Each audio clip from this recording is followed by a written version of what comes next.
I saw my next guest at a recent Republican debate. I also remember him because I was on his show when he was on MSNBC.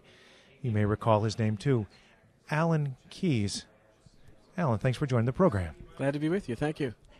One of the big issues that is being debated right now, left and right, is this question of immigration. And I want to stay with it because I've been listening to you speak over time.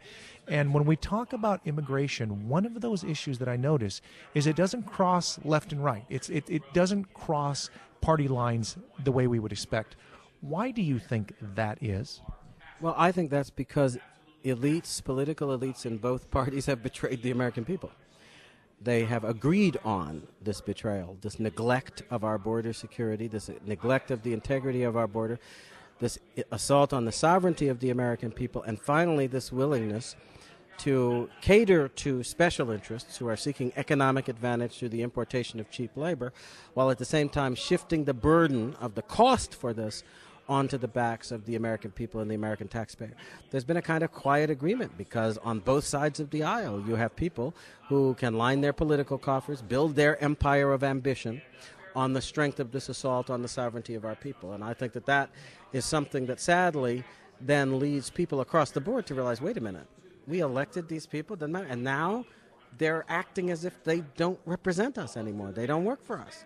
But if they don't work for us, who are they working for? That's a good question. And yet at the same time, what I've also found is I'll hear some people say, look, it's driving down what we're paying to the American worker, but I don't see other people necessarily standing up saying, well, let's find a way to protect that American worker. You can't have it both ways. If we don't have a minimum wage, if we don't have some way to protect them on one end, why do we care about the other? Now, the truth is, though, what we are protecting are advances that have already been made by the American worker. And this is one of the things that disturbs me. Mexico, which is the prime source for a lot of this problem now, represents a political system in which the mass of the people have never, in point of fact, been able to establish their real sovereignty over the political system. It has been a very bifurcated system. The few have been in control and have manipulated and otherwise eliminated the real governing influence of the many. So you don't have a republic in the true sense of a representative government. In America, we've had our ups and downs and ins and outs, but the end result of the struggle has been that the American people do have real levers through which they can, in law and politics, influence what is going on in their environment, make sure that they are not simply exploited in the economic environment. And that has happened, whether it's through the gradual progress of unions of various kinds, whether it's through political measures that have been taken, including some of the measures that deal with the minimum wage, things of that kind. Now, I don't always agree with what has been going on that front, but it does represent the truth that when people get organized in this country, they can make a difference in terms of making sure they get fair treatment. They are now being asked to tolerate a situation in which what they have managed to achieve to raise the standard and quality of the life of the American worker is going to be systematically undone through the importation of labor that not only is seeking to work at a lower economic level of wage and remuneration, but also represents bringing into the country a lower level of political sophistication that would eventually represent a demographic subversion of the sovereignty of the American people. And that, I think, amounts to the destruction of government of, by, and for the people.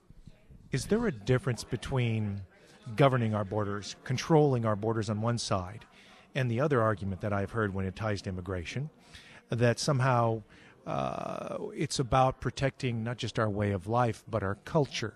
Is there a distinction in your mind when it comes to that argument? Yes, but we have to be careful because there's also connection. But it depends on what you mean by way of life and what you mean by culture.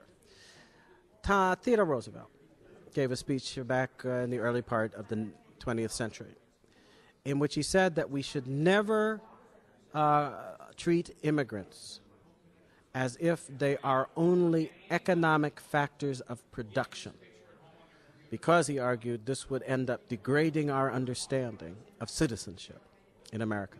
And I think that's true. This is not a country that's just about jobs and money. It's a country that's about liberty, freedom. The prosperity that we have has been the result of a willingness to establish representative institutions that respect individual rights, that base business on the possibilities of individual creativity and enterprise, and that also give people through the political system and the courts an ability to defend their dignity and their fair treatment. We need to make sure that when we have immigrants coming to this country, they can come looking for opportunity, but they must also come to be part of that experiment in human liberty, in the realization of the possibility of human self-government. Now, that doesn't mean you exclude people, because we are a nation that calls to the earth. We're supposed to be an example of what's possible if humanity will accept certain basic understanding of human worth and human dignity and human rights. I believe deeply that this is a universal calling of our society. But two things are true. To be practical, you must manage that. You must manage it in a way that reflects economic realities. Manage it in a way that reflects your ability to absorb and acculturate, to use that old term, new people. So that at the end of the day, you not only get folks who are coming here to do a job of work, but you also get people who have committed themselves to this experiment in liberty on behalf of humanity. And I think that that does require some care. We can't just be careless about it, and we've grown careless. I think back to a long conversation I had with Pat Buchanan, and the Browning of America comes to mind. And I've got to be honest, I think about that statement, and it scares me. It scares me because I think to myself, wait a second, what is America? America is me. America is you. America is a whole series of people. And it feels if we're protecting one, at what cost? You noticed I didn't say anything about that. I agree. I didn't say anything about it because when I speak in terms of our culture, I mean our political culture, the culture of liberty, of a real understanding of the possibilities of citizenship and self-government. That is actually a complex reality that requires education, that requires people who over time grow used to two things that are often difficult to hold together: real choice and liberty and real discipline and responsibility. We are so far from being a people at the moment who I believe are confidently sharing that with newcomers that we're not even maintaining it amongst ourselves. In our own educational system and in other ways, we are allowing the destruction of the moral identity, habits, and discipline that are needed to support real liberty and self-government. So I think that we have to be careful. To me, the challenge doesn't have anything to do with race or anything like that. It does have to do, however, with whether we are perpetuating the ideas, perpetuating the habits, perpetuating the understanding of heart and mind. A lady called me up not long ago. I was out doing a radio show on the West Coast, San Francisco. And she said that in her community, they had a lot of immigrants. These are people coming from different parts of Asia, right? And one of the things that concerned her was that these folks were still acting as if they were living in their old countries, and they didn't realize that they could challenge what was going on in their community, what their local government was doing, and so forth and so on. And I had to allow as how I thought that was an example of where we're failing to understand that when folks come to the United States, the way of life we have here is a challenge.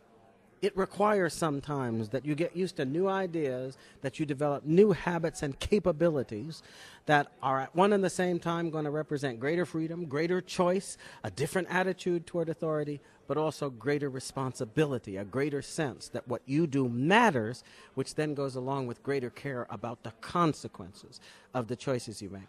We need to communicate that because that is essential to liberty, but we need to also make sure we're still learning it ourselves, and I'm not sure we are.